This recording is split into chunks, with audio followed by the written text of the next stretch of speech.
속보입니다. 우리 위대한 중국이 무려 29개국의 무비자 입국을 허용했습니다. 이는 다시 없을 파격적인 대우로 전 세계가 극찬하고 있는 조치입니다. 놓칠 수 없는 이 기회를 통해 위대한 중국의 매력을 직접 경험해 보시기 바랍니다. 여러분을 환영합니다. 한국 호랑이. 안녕하세요. 저는 프랑스 리옹에서 태어난 21살 대학생 카미유입니다. 현재 프랑스 일대학에서 관광학과를 전공하고 있어요. 저는 어릴 때부터 남들과는 조금 다른 길을 걸어왔어요. 친구들이 수학과 영어 과외를 받을 때 저는 조금 특별한 곳으로 발걸음을 옮겼거든요. 바로 프랑스에 있는 한국문화원이에요. 이곳은 유럽 내에서도 손꼽히는 아주 특별한 장소예요. 한국의 전통과 현대 문화를 체험할 수 있는 다양한 프로그램이 진행되는 곳인데 그 인기는 상상을 초월할 정도예요. 한국어 수업, 한복 체험, 붓글씨, 한국 전통 요리 배우기 등 각종 프로그램이 많고 참여하기 위해서는 몇 달씩, 심지어 1년을 기다려야 할 정도로 대기 명단이 길게 이어져요. 그만큼 한국에 대한 열정과 관심이 이곳에 모여 있죠. 한국문화원은 단순한 체험 공간을 넘어서 한국 문화를 사랑하는 사람들이 서로 연결되는 특별한 커뮤니티 같은 곳이에요. 저는 그곳에서 붓글씨도 배우고 한국 전통 음식을 만들며 한국어를 익혀갔어요.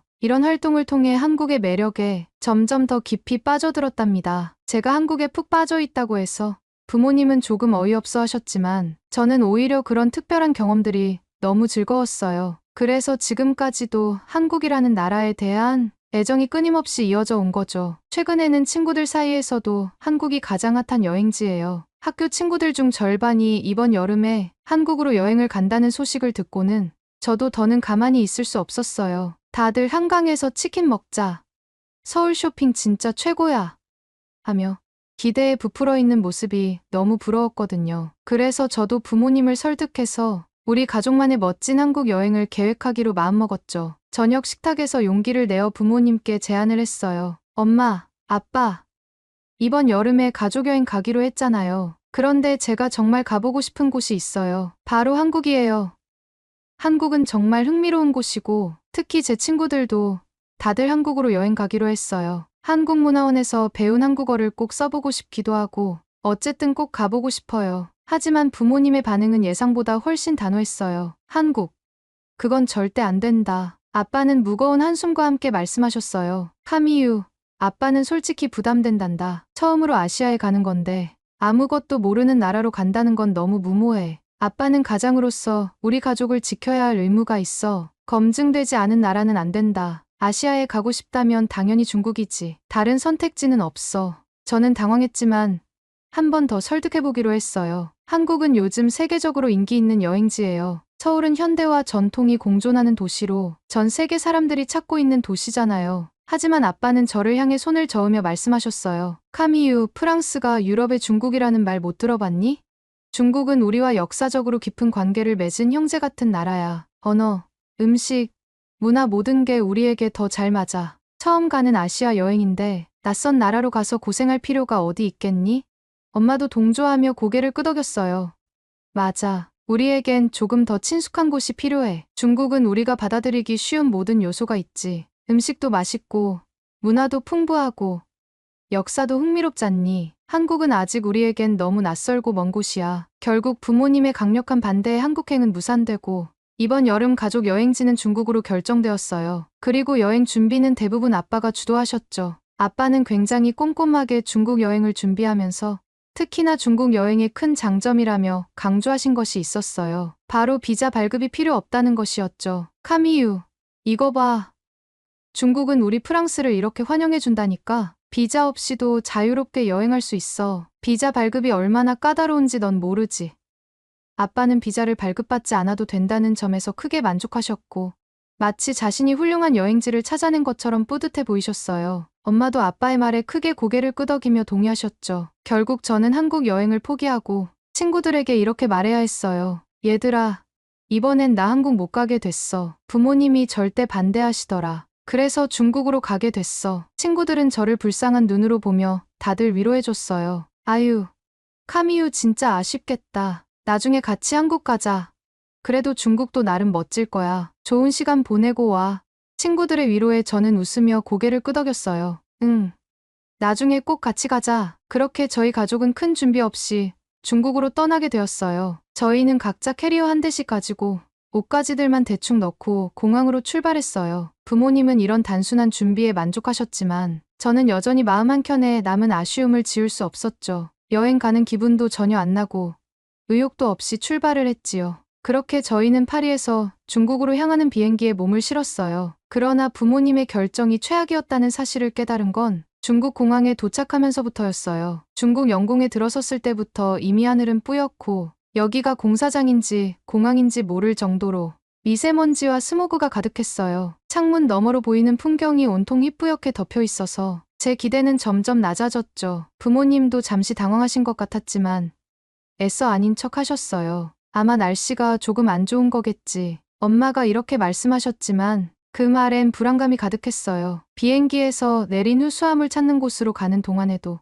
상황은 점점 더 나빠졌어요. 공항은 사람들로 북적였고 좁은 길을 걷는 것은 전쟁과도 같았어요. 보통 사람들이 좁은 길을 걸어가면 서로 양보하면서 조심하기 마련인데 중국인들은 전혀 그런 신경을 쓰지 않았어요. 그냥 자신이 가는 길에 누가 있건 말건 다 어깨로 치며 가는 거였어요. 아빠는 그런 모습을 보고 깜짝 놀라셨고 결국 엄마와 저를 구석으로 몰아넣고 마치 게임을 하듯 우리 쪽으로 걸어오는 사람들을 다 막느라 식은땀을 줄줄 흘리셨어요. 그렇게 가까스로 수암을 찾는 곳에 도착했지만 또 다른 문제가 기다리고 있었어요. 수암을 컨베이어 벨트에서 한참을 기다렸지만 저희 가족의 캐리어는 나오지 않았어요. 시간이 지나면서 부모님도 점점 초조해지기 시작했지요. 주변을 둘러봐도 물어볼 직원도 보이지 않았어요. 점점 불안해지던 그때 저 멀리 화장실 옆 구석에서 뭔가 눈에 들어왔어요. 엄마, 아빠, 저기 우리 캐리어 아닌가요? 저희 캐리어가 엉뚱한 곳에 처박혀 있었어요. 부모님은 그제야 한숨을 쉬며 말씀하셨어요. 아마도 누군가 자신의 캐리어인 줄 알고 들었다가 아니니까 저쪽에 던져둔 것 같구나. 그런데 그나마 다행이라고 생각한 것도 잠시. 더 큰 문제는 제 캐리어는 끝내 찾을 수 없었다는 것이었어요.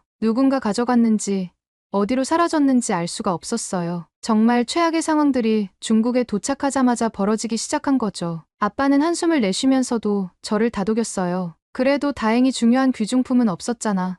옷이랑 화장품 정도니까 그나마 다행이야. 그렇게 우리는 숙소로 가기 전에 옷을 사러 백화점에 들르기로 했어요. 비록 예상치 못한 여러 불운들이 겹쳤지만 아빠와 엄마는 애써 침착하게 상황을 해결하려고 노력하셨어요. 저는 이 모든 상황이 조금은 어이없고 답답했지만 최대한 긍정적으로 이 상황을 받아들이기로 했어요. 백화점에 도착했지만 상황은 더 나아지지 않았어요. 제가 필요로 하는 옷을 사기 위해 들어갔지만 백화점 상점의 절반 이상이 폐업 상태였어요. 많은 상점들이 셔터를 내린 채 텅 비어 있었고 운영 중인 상점도 몇 개 되지 않았죠. 그나마 열린 가게들 중에는 제 옷을 고를 만한 곳이 거의 없었어요. 아빠와 엄마도 당황하셨고 저도 완전히 실망했어요. 어쩔 수 없이 백화점을 나와야 했죠. 아빠는 어색한 웃음으로 여기 말고 다른 곳을 찾으면 되지 않을까? 하셨지만 그마저도 쉽지 않았어요. 백화점을 나온 우리는 근처에 보이는 시장 쪽으로 발걸음을 옮겼어요. 시장 안쪽에 옷가게들이 몇 군데 보였기 때문에 여기라면 옷을 살 수 있을지도 몰라 라고 생각했죠. 그런데 발을 들여놓는 순간 정말 믿을 수 없는 광경이 눈앞에 펼쳐졌어요. 쥐들과 벌레들이 시장 바닥을 가득 메우고 있었던 거예요. 쥐들이 여기저기서 달리고 벌레들이 기어 다니는 모습에 저는 비명을 지르고 말았어요. 그런데 그 순간 주변의 중국 상인들이 제 비명을 듣고 깜짝 놀란 저의 모습이 웃기다는 듯이 모두들 웃으며 마치 아무 일도 아니라는 듯 자신들의 가게로 오라고 손짓했어요. 그 모습이 너무 충격적이었어요. 그들은 이 모든 게 너무나도 일상적인 일인 것처럼 행동하고 있었어요. 저는 도저히 견딜 수 없었어요. 부모님을 보며 단호하게 말했어요. 아빠, 엄마, 저 여기서 옷을 살 수는 없어요. 차라리 그냥 엄마랑 제 옷을 나눠 입을게요. 제발 숙소로 가요. 엄마는 제 얼굴을 보더니 고개를 끄덕이며 그래, 이건 너무 심하네. 일단 숙소로 가자 라고 말씀하셨어요. 아빠도 난처한 표정으로 동의하셨어요. 그렇게 우리는 시장을 빠르게 빠져나와 다시 숙소로 향했어요. 숙소에 도착한 순간 저희는 또 한 번 충격에 빠졌어요. 예약 사이트에서 본 사진과는 정말 다르게 허름했어요. 벽에는 오래된 얼룩이 있었고 침대 시트는 깨끗하지 않았어요. 방은 작고 곰팡이 냄새가 났으며 화장실은 물이 새고 있었어요. 마치 시간이 멈춰버린 듯한 느낌.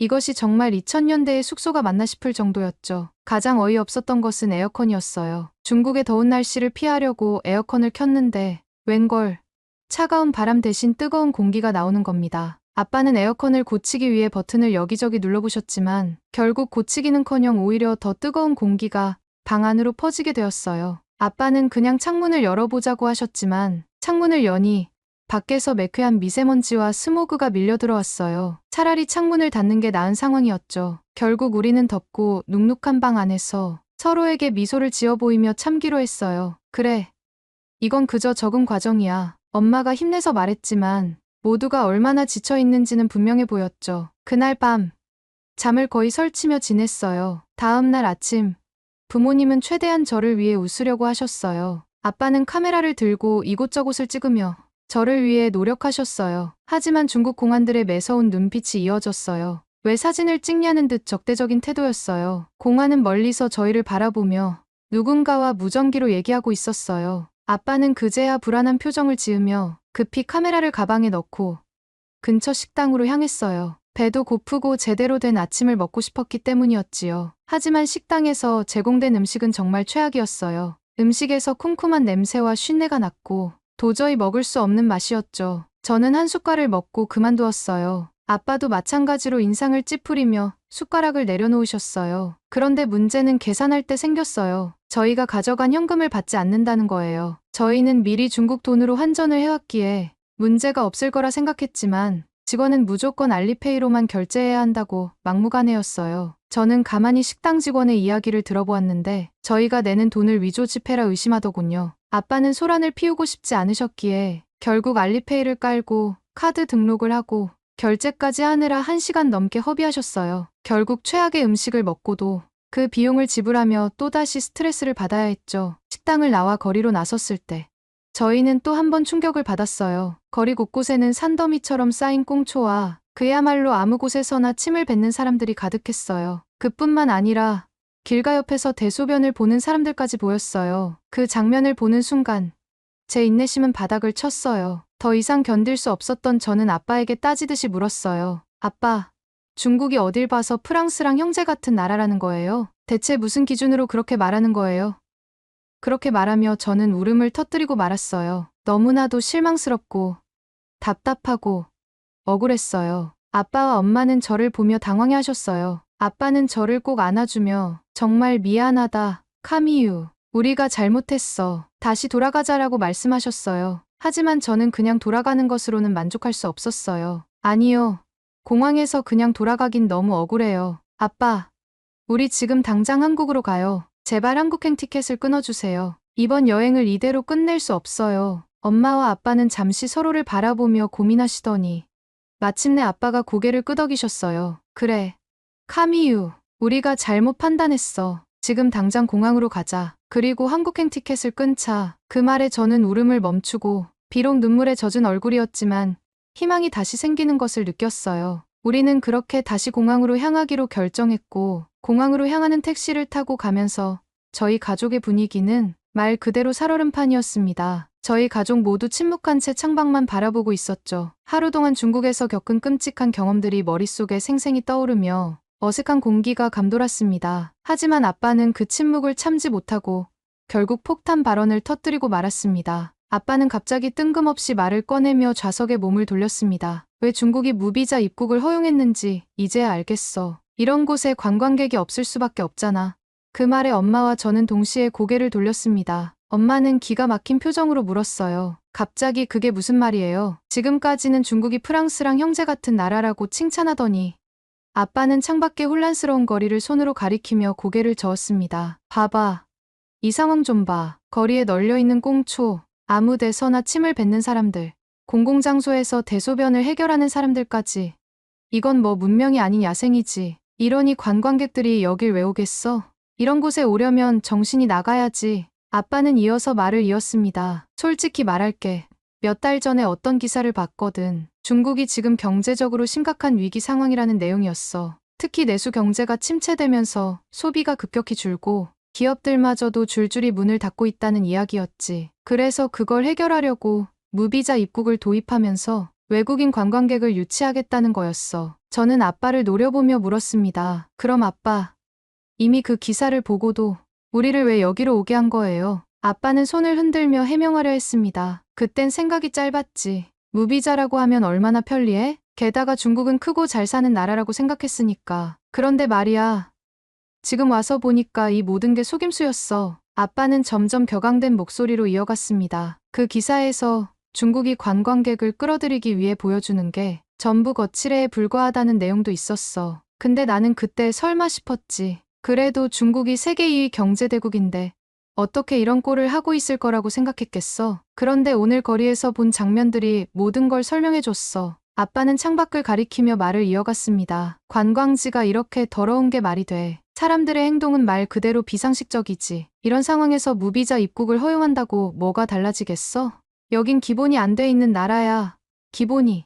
엄마는 팔짱을 끼고 냉소적으로 말했습니다. 그럼 처음부터 우리가 여기 오지 말았어야 했잖아요. 무비자가 아무리 편하다고 해도 그런 기사까지 봤으면서도 왜 카미우 말은 듣지 않고 중국으로 오자고 했냐고요? 아빠는 곤란한 표정을 짓더니 한숨을 깊게 내쉬었습니다. 맞아. 내가 잘못했어. 내가 너무 단순하게 생각했어. 관광객을 끌어모으려는 건 경제를 살리기 위한 마지막 발악이라는 걸 진작 알았어야 했는데 아빠는 잠시 말을 멈추더니 갑자기 오늘 겪은 거리 풍경을 떠올리며 격하게 흥분했습니다. 오늘 길거리에서 본 그 사람들 말이야. 꽁초를 그냥 바닥에 던지는 건 차라리 귀여운 수준이었어. 침을 뱉는 사람은 또 왜 이렇게 많아? 무슨 전국 토너먼트라도 하는 줄 알았다고. 어디 멀리 침을 뱉나 대회 열렸냐고. 저는 아빠의 과장된 말에 웃음이 나올 뻔했지만 참으며 진지하게 물었습니다. 그래도 아빠, 대소변 보는 건 좀 너무했죠. 그거 보고도 괜찮다고 생각했어요? 아빠는 두 손을 들어 항복하듯 대답했습니다. 그건 나도 충격적이었어. 공공장소에서, 그것도 버젓이 길가에서 그런 일이 벌어지다니. 이 나라가 관광지로 살아남으려면 100년은 더 걸릴 것 같아. 중국은 경제대국이라는 이름만 남았을 뿐. 이제 중국의 몰락은 시간 문제야. 그 순간 저는 마음속에서 작은 희망이 피어나는 것을 느꼈습니다. 아빠가 자신의 잘못을 인정하고 한국으로 가겠다고 결심한 건 단순한 여행 변경이 아니었어요. 우리 가족 모두에게 중요한 교훈이 된 순간이었습니다. 좋아요, 아빠. 이번엔 정말 후회 없는 선택을 해요. 한국에서는 제대로 된 여행을 즐겨봐요. 아빠는 제 말에 고개를 끄덕이며 자신감 있게 대답했습니다. 그래, 카미유. 이번엔 너의 의견을 전적으로 따르겠다. 우리가 한국에 가면 모든 게 달라질 거야. 그렇게 저희 가족은 다시 공항으로 향했고 이번에는 제가 간절히 원했던 한국행 티켓을 손에 쥘 수 있었습니다. 한국으로 떠난 결정은 급작스러웠지만 놀랍게도 모든 것이 놀랄 만큼 순조롭게 진행되었습니다. 중국 여행에서 겪었던 고생을 떠올리며 불안한 마음도 있었지만 한국에서는 그런 걱정이 무색할 정도로 모든 것이 일사천리로 해결됐어요. 중국 공항에서 출발하기 전 급히 인터넷을 검색해 숙소를 예약했는데 한국의 예약 시스템은 정말 놀라웠습니다. 인천공항에 도착하자마자 예약 확인 문자와 상세한 안내가 도착했어요. 지도부터 체크인 방법, 숙소의 편의시설까지 자세히 설명된 메시지를 보며 저는 너무 감탄했죠. 카미유, 이거 봐. 아무 준비도 안 했는데 이렇게 쉽게 해결되다니. 정말 대단한 나라야. 인천공항은 우리가 상상했던 그 이상이었어요. 깔끔한 시설과 체계적인 시스템은 저와 부모님을 단숨에 매료시켰습니다. 공항 곳곳에 자리 잡은 안내 데스크와 다국어로 된 표지판은 한국의 세심함을 보여줬고 공항 직원들의 환한 미소는 저희를 편안하게 해줬습니다. 버스를 타기 위해 공항 밖으로 나가자마자 아빠의 시야에 들어온 것은 깔끔하게 설치된 흡연 부스였습니다. 아빠는 부스로 들어가더니 감탄사를 연발했어요. 이렇게 완벽하게 흡연자를 배려하다니 이건 프랑스에도 빨리 도입해야 해. 카미유, 이런 나라가 어디 있겠니? 이건 문명국이야. 부스 안에서 나오는 아빠는 얼굴이 환하게 빛나고 있었죠. 그 모습을 보며 저는 속으로 생각했어요. 아빠가 한국을 마음에 들어 했으니 이번 여행은 성공이야. 그렇게 공항에서 버스를 타고 서울로 들어갔어요. 서울로 들어가면서는 지하철을 이용했는데 한국의 지하철 시스템을 처음 경험해보곤 정말 깜짝 놀랐지요. 지하철역은 바닥이 반짝반짝 윤이 날 정도로 깨끗했고 안내 방송은 한국어뿐만 아니라 영어, 중국어, 일본어로 나와서 정말 편리했어요. 특히 에스컬레이터에서의 질서가 인상적이었어요. 프랑스에서는 에스컬레이터에서 사람들이 종종 양쪽으로 서서 길을 막는데 한국에서는 오른쪽에 서고 왼쪽은 걸어가는 사람을 위해 비워두는 모습이 정말 놀라웠습니다. 카미유, 이 사람들 봐라. 정말 대단하지 않니? 이런 걸 보고 배워야 해. 아빠는 한껏 감동한 표정으로 말씀하셨고, 엄마도 동의하며 고개를 끄덕이셨어요. 지하철을 타고 이동할 때 저희는 자리 양보를 하는 한국인들의 모습에 또 한 번 감탄했습니다. 지하철 안에 있는 노약 좌석은 텅 비어 있었고 젊은 사람들은 거기에 앉으려 하지 않았어요. 아빠는 프랑스 지하철을 떠올리며 말했어요. 프랑스에서는 노약 좌석이든 뭐든 앉을 수 있으면 다들 앉아버리잖아. 여긴 정말 다르구나. 저희는 여의도 한강공원으로 향했어요. 서울의 한복판 거리로 나오니 한국 특유의 활기찬 분위기가 저희를 반겼습니다. 가장 먼저 눈에 띈 것은 길거리 음식이었어요. 떡볶이, 순대대, 호떡, 어묵 등 가지각색의 음식이 진열된 푸드트럭은 보기만 해도 군침이 돌았습니다. 냄새가 정말 대단해요. 저는 설레는 마음으로 떡볶이를 하나 집어들고 베어 물었어요. 매콤하면서도 달콤한 그 맛은 정말 잊을 수 없었죠. 그렇게 한강의 아름다운 경치를 바라보며 저희 가족은 잠시 중국에서의 힘든 경험을 이야기했어요. 카미유 미안하구나. 아빠가 잘 알아보지도 않고 이번 휴가를 망칠 뻔했어. 이런 아름다운 풍경을 보며 대화를 하니 그동안의 근심 걱정이 모두 날아가 버렸지요. 그렇게 우리 가족은 한국에서의 첫 호텔로 향했어요. 그 호텔은 사진과 똑같이 깔끔한 모습이 저희를 맞아줬어요. 숙소 직원들은 친절했고 영어도 유창해서 소통에 전혀 문제가 없었죠. 여긴 천국인가? 아빠는 벽에 걸린 에어컨 리모컨을 만지작거리며 말했어요. 에어컨은 완벽하게 작동했고 방에서는 기분 좋은 냄새가 났습니다. 침대 시트는 깨끗하게 정돈되어 있었고 욕실에는 기본 세면도구가 모두 준비되어 있었어요. 이건 정말 프랑스 호텔보다 더 좋은데 엄마는 수건을 확인하며 만족스러운 미소를 지으셨습니다. 다음 날 저희는 종로를 돌아보기로 했어요. 한국에 도착해선 뭐든 제가 다 예약하고 통역도 했답니다. 부모님 역시 저희 가이드를 굉장히 만족하고 계셨어요. 그렇게 하루 종일 종로 일대와 인사동을 돌아느라 밥 먹는 것도 잊었어요. 다들 배가 고파 아무 준비 없이 근처 식당으로 들어갔습니다. 메뉴판에 한글뿐만 아니라 영어와 중국어 번역이 적혀 있어 너무 편리했어요. 이런 곳이 있다니. 카미유, 중국에서는 메뉴를 해석하기도 힘들었는데 여긴 너무 친절하잖아.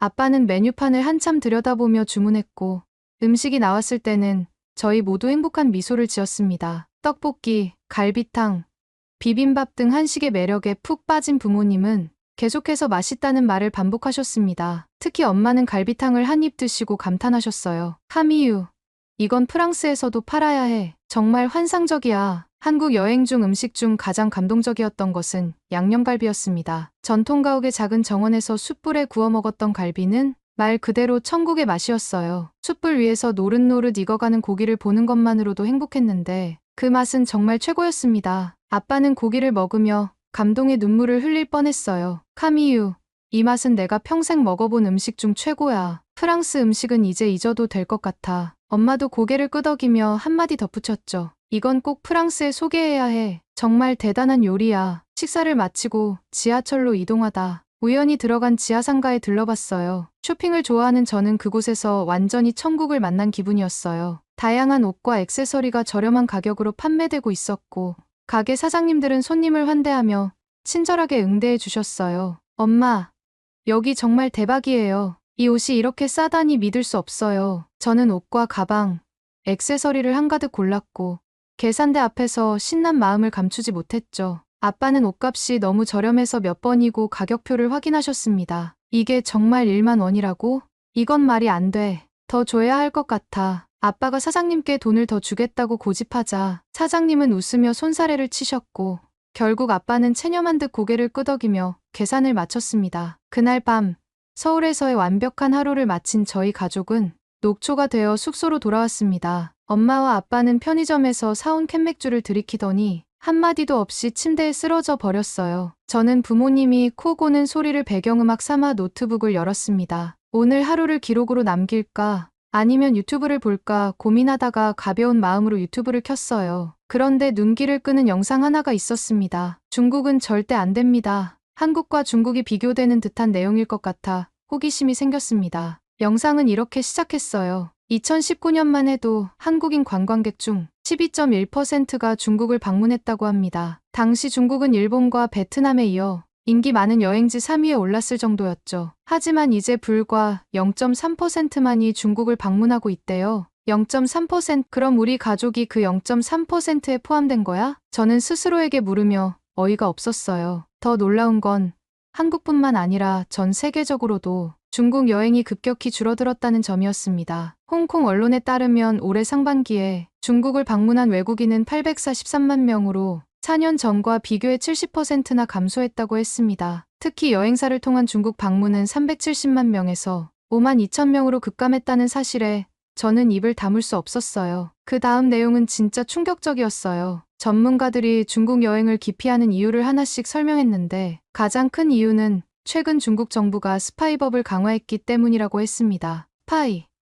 그게 관광객이랑 무슨 상관인데? 영상을 볼수록 간단한 문제가 아니란 걸 깨달았어요. 영상에 따르면 중국 정부는 이제 스파이 행위의 범위를 국가 기밀뿐만 아니라 통계 자료, 지도, 심지어 인터넷에서 검색한 자료까지 포함시키고 있었습니다. 이 모든 게 스파이 행위로 간주될 수 있다니요. 어떤 한국인 사업가는 다이어리 지도에 타이완이 별도 국가로 표시되어 있다는 이유만으로 공항에서 억류되었다고 합니다. 저는 그 이야기를 듣고 너무 충격을 받아 혼잣말을 했어요. 그럼 내가 중국에서 구글로 서울 맛집이라도 검색했으면 스파이로 잡혀갈 수도 있었단 거야? 더 소름 돋는 건 중국 공안이 공항에서 외국인의 휴대전화와 노트북을 무작위로 검사할 수 있다는 사실이었습니다. 영상을 보니 공안은 긴급 상황이라는 이름으로 전자기기를 열어보고 사진, 이메일, 문서 등을 샅샅이 확인한다고 했습니다. 게다가 일부 지역에서는 이미 시행 중이라는 증언도 나왔습니다. 홍콩 주민 장무 씨는 난징 공항에서